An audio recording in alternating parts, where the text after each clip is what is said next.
So this isn't going to matter to a lot of people. Well, actually, I think it will. If you have not grown up in church, you probably heard stories. It's in the news all the time of a fallen pastor. We've had sex abuse cases and issues within our own denomination. I know that happened, maybe 5-7 years ago with the Catholic Church. Mm-hmm. So here we have two predominant pastors within our circle of whether it's Southern Baptist or close to it. Matt Chandler, he's Southern Baptist, right? I think technically non-denominational. Oh, yeah. I think they're SBC. Yeah. Anyways, where both of them had to step away from their position for a period of time, and they've both been restored. So let me give you a quick overview. Johnny Hunt, credible pastor, been in leadership for a long time, definitely a leader within the Southern Baptist Convention. And, we'll let you guys go and research the details on it, but in simple terms, a sexual interaction between he and someone that wasn't his spouse, okay? And it was concealed for a period of time, and the woman came out later about it. And anyways, he thinks it was consensual. She doesn't think it was consensual. And they had a third party come in and determine that it was not consensual. So he was restored after 6 months within that. And so just from outside looking in, you're just thinking, wow, here's another pastor who had sexual relations, did something inappropriate. We were held to a high standard. He fell short.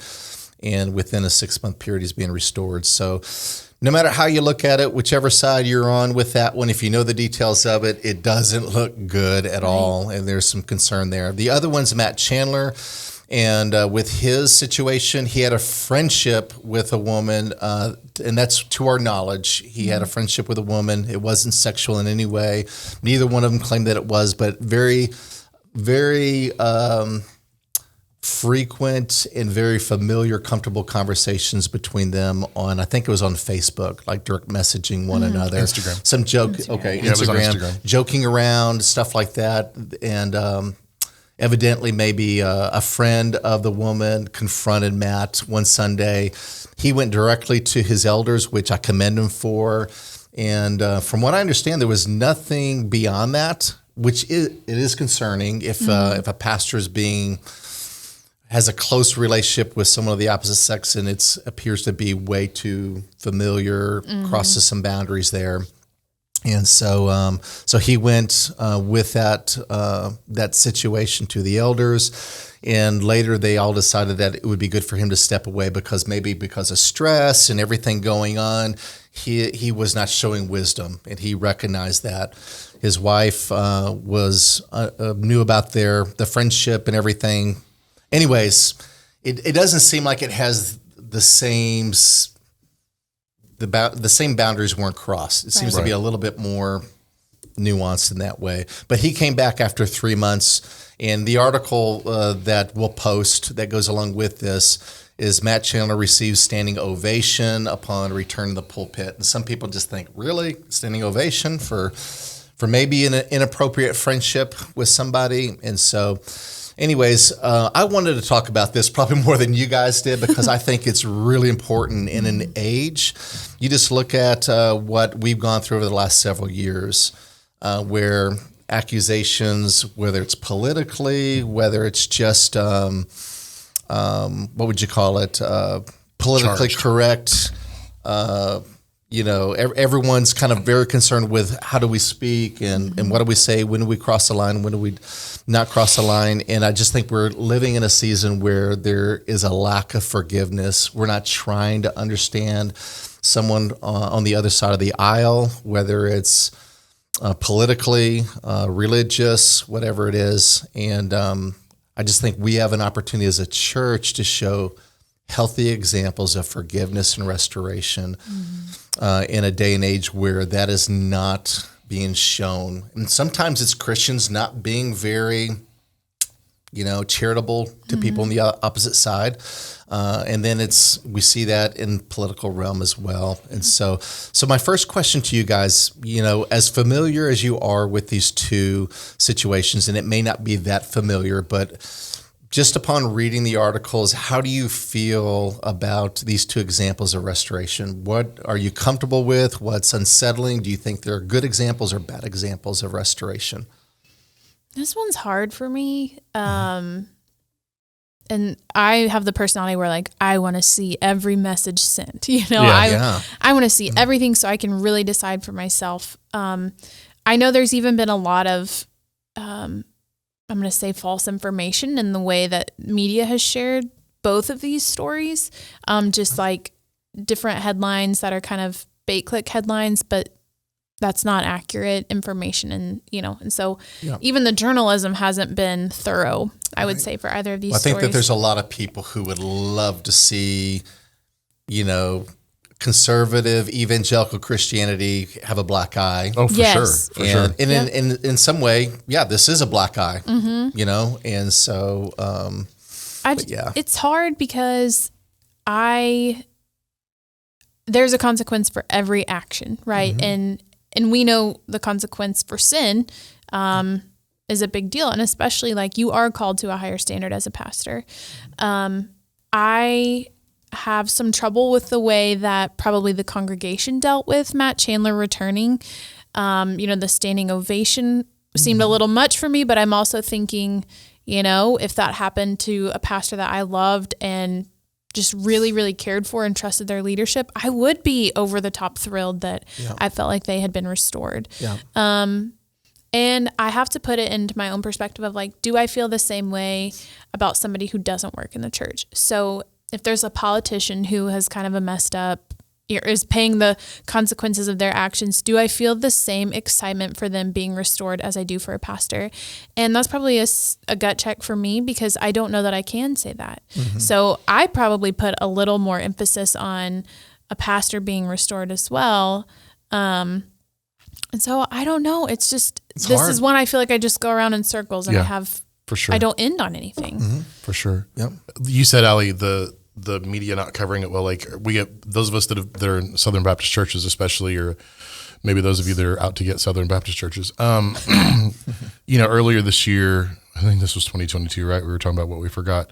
The report came out about all the allegations that had happened and the third party investigation that the SBC launched into things. And, there's all these things that popped up in a report and the news media covered it because it was such a big deal. And a couple of things about that, like, the SBC voluntarily had the investigation conducted by a third party, and because they wanted to know, powers that be wanted to know what was going on. But the thing that got reported was all this stuff that happened, and a lot of it was either inaccurate and out of date. It was merely a potential accusation, but the media was reporting it as, there were this many things that happened, and it's like, well, that's not true, right? Mm-hmm. Not exactly. True. And there were a lot of things that were included in those numbers to inflate the numbers. And I say inflate, maybe it sounds like a accusatory word, but there were a lot of things which inflated those numbers that didn't even have to do with SBC churches or organizations that got lumped into it.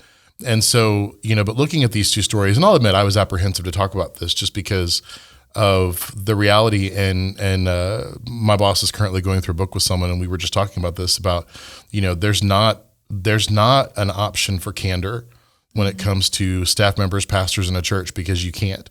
There's this culture that's built, whether we like it or not, the reality is it's true. There's this culture that's built that we can't have a forum where we can discuss the things that we're struggling with, where we can be honest about the temptations that we face and all those things. And we as church workers, as pastors, have a target painted on our back because the enemy desperately wants to take us out. Mm-hmm. It's not just the people in the world that want to see the church get a black eye. There is a legitimate spiritual war going on where the enemy wants to take us out. And so we have a target painted on our backs, and the reality is anybody that is a believer that is out there trying to share the gospel, that is out there, you don't have to work for a church. Mm-hmm. You can be an incredibly solid believer that goes and works at Walmart.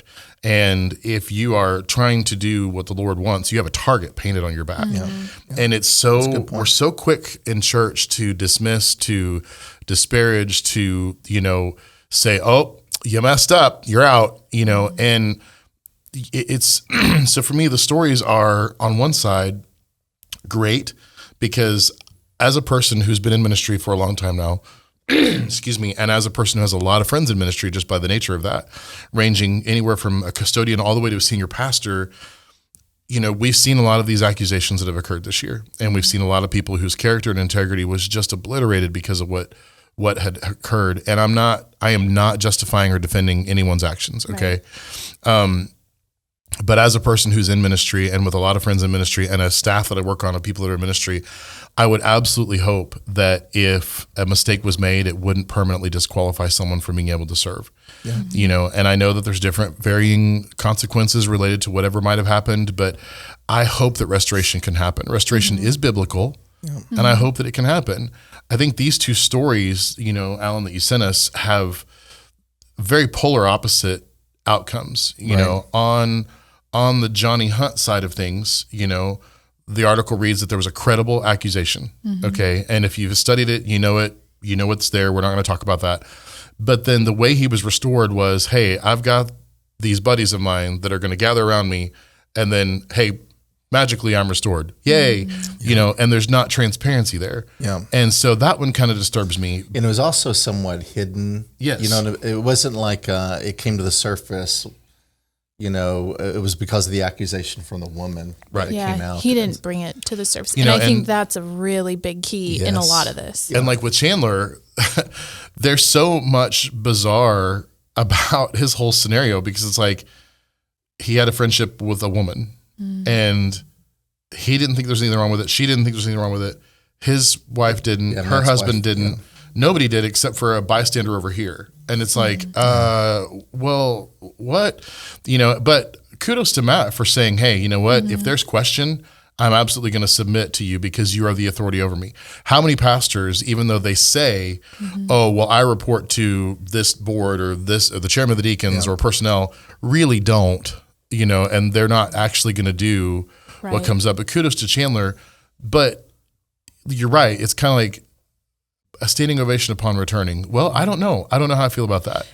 I mean, we gave our pastor a standing ovation at his 20th anniversary. Yeah. Is it different? So I think, what do you mean? Well, I mean, like the idea of giving the pastor standing ovation, I know that in this case, it was because he had returned to the pulpit after being gone for a while over something, but we don't really know details about, but it's like, to applaud a pastor for the work that they've done for so long. I mean, he's been at Village Church for 20 years. This was his 20 years. I got you. Yeah, he'd been at Village Church for 20 years, so it was like in the same time frame. Well, we gave our pastor a standing ovation out of encouragement and pride and thankfulness for his service. Did they do the same thing? Right? Is that what it was about? And it just the emotional return of it is what caused it. Here's what makes it complicated is like, you have, because you can watch their services online.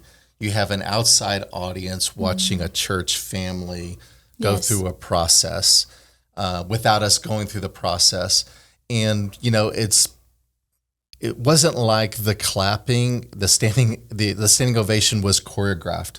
I can imagine, like, how do you communicate from an audience to someone on stage that we love you and you probably would clap as in, we love you. We don't think you're perfect. You messed up, but we love you. Somebody stands up there. Someone else stands up. You know how it is. It's just in church. In church, it's like, oh no, we got to stand up again because so and so just stood up in front of me. See, I'm that honorary person that whenever we have staff prayer meeting on Wednesday, and Mark leads us in worship, and he goes, "All right, can you please stand?" And I'm like, "I'm eating my yogurt. I don't want to stand up." Well, I can just imagine human nature is. A standing ovation can mean a lot of different things. And from an outside person looking in, it's like, here's this congregation giving a standing ovation because this guy came clean on an inappropriate relationship that we're not even really privy of knowing the details on. Right. And so I think with everything that's published with Matt, I don't even know that there was anything inappropriate about it. I think that probably, I know for Ashley and I know for everyone that I give counseling to, that me as a guy and any guy, you shouldn't have a best friend or a close friend that's a girl. And a girl, a wife, you shouldn't have a close friend that's a guy. You shouldn't. I had a couple that I say I was counseling. Yeah, I was counseling them. And the wife had a best friend who was a guy, and they would go to Denver and go to soccer games, watch soccer matches. And I just asked the husband when we were just talking one-on-one, how do you feel about that? He goes, well, I think it's fine. I just said, dude, you're playing with fire. Yeah. Y'all are playing with fire. And that couple left the church like within a week or two of me making that comment. Yeah. Like, I don't think that's a good idea. And see, I disagree a little bit. I think you can have friends. I just think you have to make sure there are set boundaries. yeah, Does that make sense? Not, Like- not going and hanging out Right. together. You don't go places alone. You don't do things like that. You don't have super private conversations. Yeah. You know, it's like, so I've got a friend from the church we came from who is a colleague, a professional colleague. But we're great friends. Like we bounce ideas off of each other professionally. Yeah. We encourage one another, kind of a thing. But one of the boundaries I have with my wife is every conversation my wife knows about. Yeah. You know, my wife is also incredibly great friends with this person. So it's not like it's just a me and this person relationship. No, my Right. wife is also incredibly good friends with this person. So, Yeah. you know, that's kind of one of the things that There's we have. transparency Yeah, there. we have in our marriage is that there's not ever going to be a one-sided friendship there. Yeah. You know, if you're friends Yeah. with me, you're friends with my wife. If you're friends with my wife, you're friends with me. Sorry to all of Andrea's friends that don't want to be friends with me. But I think Pastor West says this a lot too, but just if you don't put yourself in situations, if you don't prime yourself to be in those situations, they won't happen. Yeah. Right. And so you have to, working in the church and serving and really just serving the Lord, you have to think about those things. And it's sad, but our culture does not represent our faith. Those two are very different. And Right. so, And I you know, can see a lot of people just being like, this sounds like the oddest conversation in the world. Like, with Right. not understanding. Yes. And that was the response. So I read a lot of the comment threads. I can get lost in a comment thread, and then I'm all worked up, and I want to fight Yeah. people. And and then you forget, and somebody asks you about it in a and Michael's trivia like, thing, and you're like, I don't can you remember please that. not? Because you're getting a little irritated at me. And I'm like, I'm sorry, you're just too close, you know? But, so a lot of people observed what happened at the Village Church. Yep. And exactly like you said, the standing ovation is like, we're applauding a guy who potentially, allegedly, had an inappropriate relationship. And I guess there was Inappropriate always conversation. Yeah, and there was always a chance he wasn't going to come back. And I think a lot of people from the outside looking in, that's where they thought he was going to end up, is not returning. And so now Yeah. it looks like, oh, he's fine. Everything's healed. And so, but again, it's that restoration process. I believe because we are believers, maybe we're one step ahead of the game in that we know a lot of these keys to restoration. Yeah.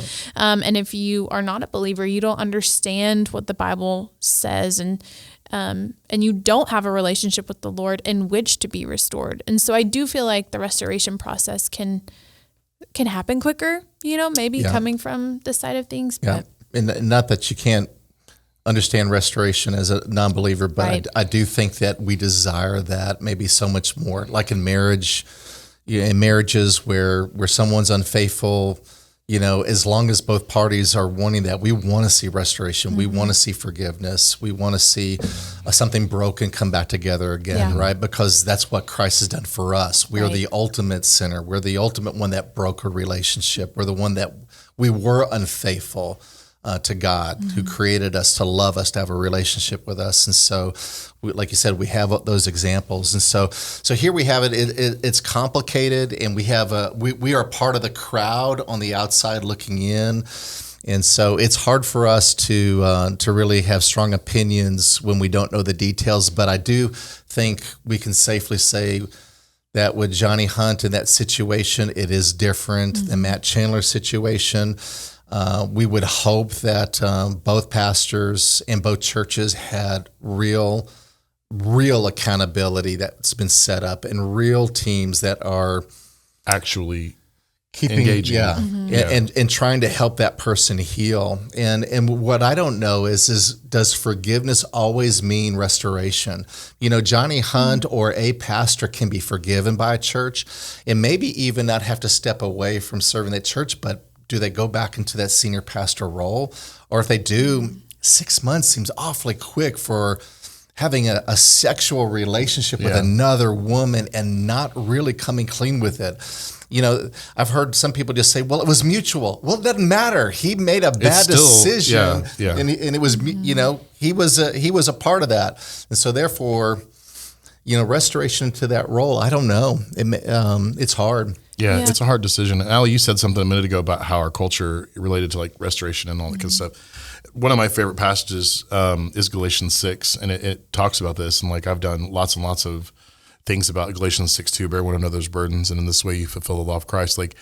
But the passage before that, brethren, if any of you is caught in any trespass, you who are spiritual, restore such a one in a spirit of gentleness, and each one looking to yourself, so that you too will not be tempted.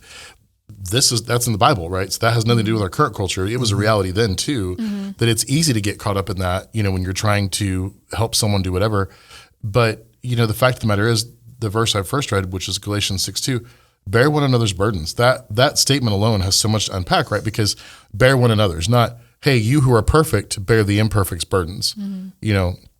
You who are imperfect, bear the imperfect's burdens. No, it basically states we're all going to deal with something at some point. Yeah. We're all going, because we're human, we're flawed, we're sinners. Sin entered the world, we have to deal with it. And so we have to bear one another and talk about a passage about restoration. It is a biblical thing, but you're right, Alan, like there's so much with both of these two stories on the polar opposites. And you can even tell the writing on the one about Johnny Hunt. That guy who wrote that article doesn't believe it. And he words it and phrases it that he doesn't believe it. Well, he thinks it's all a farce, right? And he even says that I've been that guy. Yeah, he's been that guy. I've been in that process. And so it's like we have to err on the side of caution, but we also have to remember that, we are responsible for what happens in the church. We are responsible for what occurs. And if these men are restored, amen, fantastic, praise the Lord. If these men are not restored and we have turned a blind eye just to put them back into position because of who they are and because of the clout that they carry and the authority that they hold or whatever, their popularity or their name, then shame on us, for allowing that. Is he quote, is the pastor's restoration more important than the woman who either confess that we had an inappropriate relationship or no, he came on to me? It sounds like they have two different stories. Yeah. So she definitely felt like that she was sexually assaulted.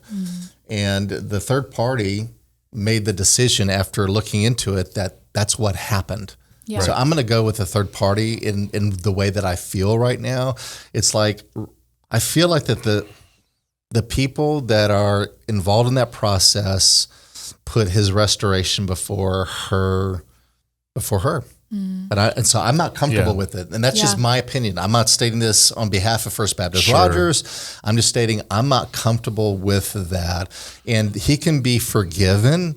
He can, God can forgive him. The church can forgive him. But I think being restored to the position of pastor at the church, I think it was a bad decision.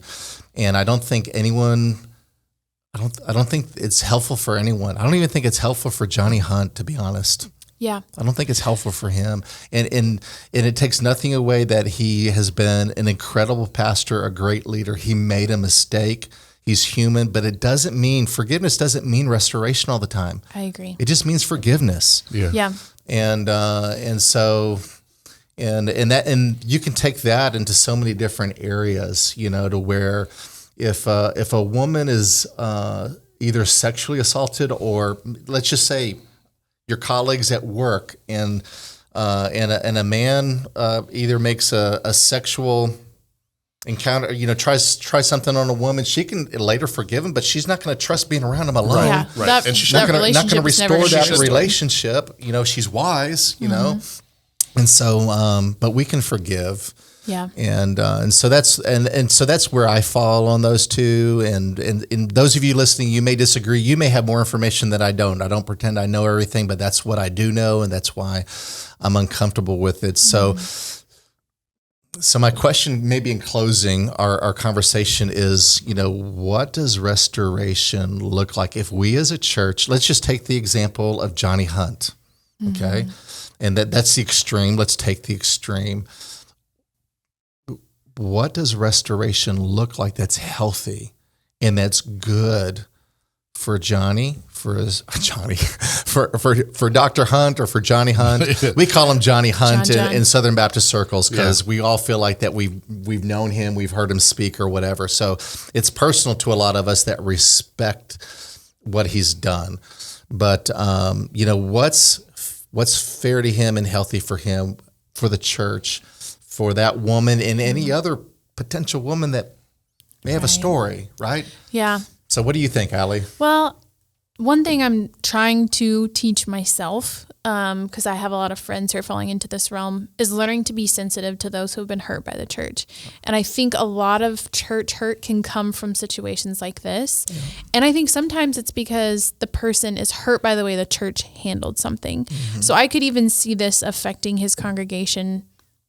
Yeah. People who weren't even involved, who don't have a close relationship with him, but are hurt watching things happen. Oh, yeah. And so I think in terms of restoration, for me, I think the correct thing would be for Johnny not to return to that position. Right. That is the consequence of a lot of actions in corporate America. Right. You know, you do this, you lose your job. Right. And I'm sorry you don't get to come back. That doesn't mean you can't ever serve in ministry again. That doesn't mean you can't ever serve in whatever capacity, but just at this church, the healthiest move for us is moving forward without you. Right. And so for me, I think that's what should happen there. I think also, again, you have to be sensitive to other people. So opening up honest and transparent conversation as a staff for anyone who wants to, if you're a church member and you want to talk through, like, what are we doing? I think you have to be very open as a church, how you're handling things. Right. It doesn't always seem fair because we live in such a light, that we have to share everything and things can't be confidential. And I almost would rather, some people are asking for, the text messages, and these aren't even people who are church members. Right. It's like this really is a family. I mean, a church is a family. It should be in-house. The church probably should appoint, I don't know how, 8, 10, 15 people that are responsible, and maybe they're elected and they're the ones that may view these text messages and judge what's, you know what I mean? And then they give a report. Something like that probably seems like more of a healthier, when I think of the Matt Chandler situation. And really, I think it's really in the news because they went above and beyond and wanting to be careful with this because of the potential. One, it's already out. Yeah, it's already There's going to be an accusation thrown. So I think he did the right thing going to the elders and maybe even it's what do you call it? Chum out in the water to kind of attract sharks or fish for fishing. I just think it's just chum in the water for people who are like, oh, a juicy story, another fallen pastor. And I can understand that. I mean, some people who maybe resent either Christianity or conservative Christianity, I get that. Yeah. And so this is probably something very interesting, and hoping to see another person who thinks they're perfect, which none of us think we are. None of us think we're perfect. No. Yeah, thinks they're perfect is fallen from grace. But and I want to add. Can I add one more thing? Yeah. So, just for people listening, we are very aware that there are a lot of pastors who will always stay in their role and things will never be brought to light, and we'll put just as much faith in them, and they will never wear the target that Matt and Johnny and whomever else fall into this trap. Their sins will stay hidden. Right. And I just feel like that's important to say too. Like we know that there are still people who are going to serve, who just those things aren't going to be taken up by the media, and that it's a shame. It won't be revealed on this side of eternity, but Exactly. they will stand before God. Right. And that's the one to fear. That's how we know we're not perfect. Yeah. Right. Yeah. I mean, I hate to bring this part up because I know where we're at in recording laws, although there's probably going to be at least 20 minutes of silence during that trivia game that we're going to edit out. That's right. But so, you asked the question, what does real restoration look like? And that's such a hard question. Restoration was not something that I had really as a believer, as a staff member at a church, ever really thought about, to be honest, until I went to an event and visited a big church, and the guy that greeted us, because we went as visitors, right? So we got the full experience. His title was Pastor of Restoration. And I was like, I'm curious what that means, and he had, his role basically was to deal with people in the church, whether they were staff or not. And when sin was confronted, his role was to walk beside them, to encourage them, to get them into whatever. That's cool. The church I served at before, one of the churches I served at before, had dealt with sexual sin from the pulpit, and on more than one occasion. actually. And so the first time it happened, I was kind of new to the church. And so I was kind of like caught in the whirlwind of it. But it was, I know from the church's standpoint, just to kind of give a little bit of a caveat here for us not being too critical with the churches themselves. The church I was at really thought they were doing the right thing by keeping stuff quiet, not letting it become a public thing because they didn't want to destroy the church members' ability to attend church, all this kind of stuff. Like all this stuff, it wasn't a public story. It became a public story because the quote unquote victim of the first thing went to the news on purpose to try to get media attention, to try to make it a big deal, and has since gone on to be a public speaker for abuse in the church, even though the legal court decided she wasn't actually a victim, but because of the agreement, yada, yada, yada. So, but the second time it happened, kind of like trying to learn from the mistake, it was like, okay, this has occurred. We've got to make it public right away. We've got to be transparent. We've got to come out. We've got to say what's happened.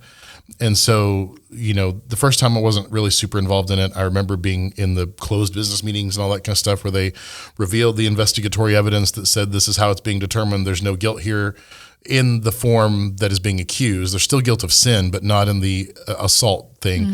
But the second time it was definitely mutual, but it was brought out, well, that pastor obviously was terminated for what had happened. And then for a number of years, he wasn't in ministry. I don't know what his life looked like. He became very private, very closed off. And then probably 7-8 years later, all of a sudden he's resurfacing to the public again. His demeanor had changed. His attitudes had changed, where once he was kind of an arrogant, pompous, know-it-all tyrant of a pastor, for lack of a better description, but his demeanor had changed. He was now gentle. He was, meek. He was kind. He was gracious. And, watching that, and eventually he returned to a pulpit, and I witnessed that. I witnessed that from my perspective of having served in the church where his thing had happened, and then watching what occurred in his life to a degree, obviously, because like I said, there was a big chunk of there where it wasn't. But I do know from people that were mutual friends with him that like him and his wife were going to counseling, they were doing all this stuff, and there was a process there, right? And then seeing the outcome at the other end years later, and seeing him now in a pulpit, and he's a different person. His attitude has changed, his demeanor has changed. And so to me, that's what restoration looks like. That doesn't mean that's a recipe for everyone's restoration. Right. But the fact that I can see that in this man's life, something has changed and that he is different. Like there has been a work that has happened in him to make him a different person than who he was. And as a senior pastor of a megachurch, it's easy to end up in this place where you're kind of, like we talked about, there's not really an avenue to share your struggles. And you can almost become like this pinnacle peak person where you're out there on an island by yourself and you don't have any encouragement. It's easy to become arrogant and to become prideful and to think I can get whatever I want, even if it's just a subconscious thought, and end up in this situation.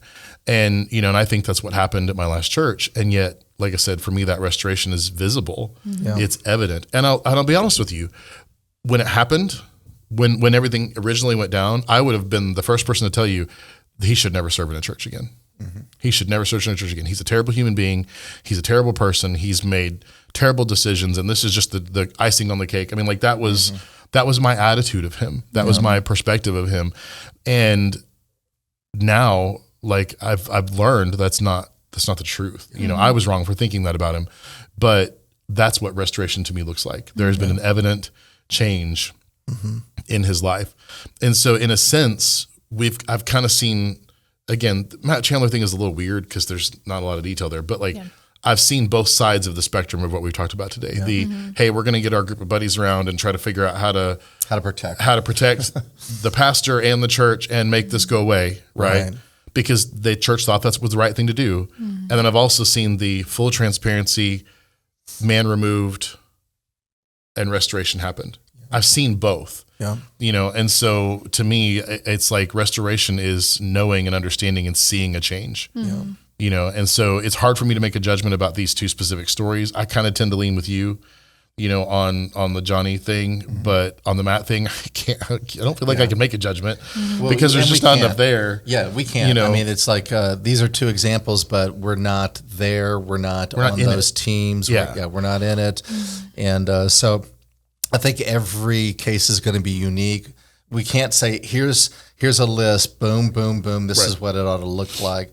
Because every case is unique, but you do have to think about everyone involved, and I definitely would think about, especially if there's victims involved in a situation where in one story there was a victim, and the other one it's not very clear that there was a victim with the Chandler thing. But And that's the part that I'm with you and I'm with Allie on. Where's the victim in this? And I mean, I hate using the word victim, but the reality is the information that came out said there clearly was a victim. Where's the victim in this? Does the victim, who was the victim? the victim in the Johnny Hunt case? Oh yeah, okay, that one. I was thinking of. It's like, where is she at in this? And that's the part that isn't known. It's like, if she feels like things have been done right and restoration has happened, great. But and again, her job's not restoration. Her job is forgiveness. Yeah. It's the church's role to and what does restoration look like? Does it mean getting your role back? Every situation's going to be unique, but I do think that, and I don't think we're going to please everybody. For those in the crowd that, can get riled up and excited of, here's another situation. I hope that guy gets everything he deserves. Well, you need to check your heart. You know what I mean? Yeah. And so every person that I meet where there's a broken relationship, I always pray and hope that there's room for restoration. Even when someone doesn't deserve it, there can be room. I met with a couple. A young couple had been married for a year, and one of them wanted to no longer be in the relationship. Wow. And it was just heartbreaking. And I was just said, I've seen relationships that were so much more damaged than what you guys are dealing with. You guys are dealing with just basic stuff, but one did not want to be in that relationship anymore. Where I've seen other ones where one side was totally unfaithful, totally hurt the other person, and by just a sheer amazement in God's grace and grace from this person, their marriage was restored over years. It just doesn't happen like that. Forgiveness can happen quicker. Restoration and trust and all that is built over time. And so, we can't it's forget beautiful. God's sovereignty in that too. You made the comment, someone being restored, even if they don't deserve it. God has a plan. Mm-hmm. Yeah. And ultimately he's in control. And so if someone is restored and we don't think they should be because of whatever, I mean, maybe God's got a point behind allowing that to happen. Yeah. Maybe there's a reason why that is going to occur, is because God's not done with that yet. Yeah. And so it's just so hard. It's so tricky. Yeah. But the reality is it's something we deal with constantly, especially working in the church world, is the scrutiny and the microscope, that we're under because of that. So, Right.